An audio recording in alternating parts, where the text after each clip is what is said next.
Relationship ಬಗ್ಗೆ ಇದ್ದಾರೆ ಅಂತ ನೋಡೋಣ.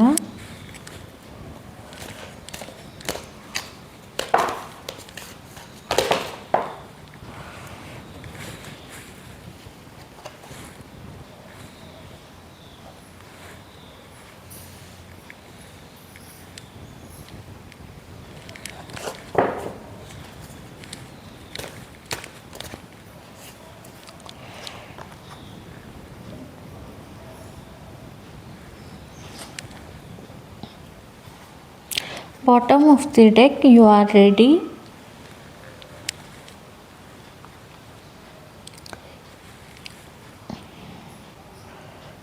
ಅದನ್ನು ಈ ಸದ್ಯ ನೋ ಅಂತ ಬಂದಿದೆ. ಏನು ಚಿಂತೆ ಮಾಡೋ ಅವಶ್ಯಕತೆ ಇಲ್ಲ. ಮುಂದೆ ಒಂದು ಅಪಾರ್ಚುನಿಟಿ ಸಿಗಲಿದೆ. 1 ಇಯರ್ ಫ್ರಮ್ ನೌ ಅಲ್ಲಿ ನಿಮಗೊಂದು ಅಪಾರ್ಚುನಿಟಿ ಸಿಗ್ತಿದೆ. ಆ ಟೈಮಲ್ಲಿ ನೀವು ರೆಡಿ ಆಗಿರ್ತೀರ. ನಿಮ್ಮ ರಿಲೇಶನ್ಶಿಪ್ ಪ್ರಾಬ್ಲಮ್ಸ್ ಎಲ್ಲ ಸಾಲ್ವ್ ಆಗುತ್ತೆ. ದೇವರಿಗೆ ಹೋಪನೋ ಪ್ರೇಯರ್ ಹೇಳಿ ರಿಲೇಶನ್ಶಿಪ್ ಹೀಲಿಂಗ್ ಮಾಡ್ಕೊಳ್ಳಿ.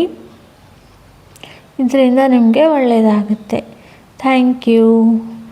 ಇನ್ನೂ ನಿಮಗೆ ಈ ರೀತಿ ವಿಡಿಯೋ ಬೇಕಂದರೆ ನನ್ನ ಯೂಟ್ಯೂಬ್ ಚಾನಲ್ಲಿಗೆ ಲೈಕ್ ಮಾಡಿ, ಶೇರ್ ಮಾಡಿ ಮತ್ತು ಕಮೆಂಟ್ ಮಾಡಿ, ಸಬ್ಸ್ಕ್ರೈಬ್ ಆಗಿ. Thank you.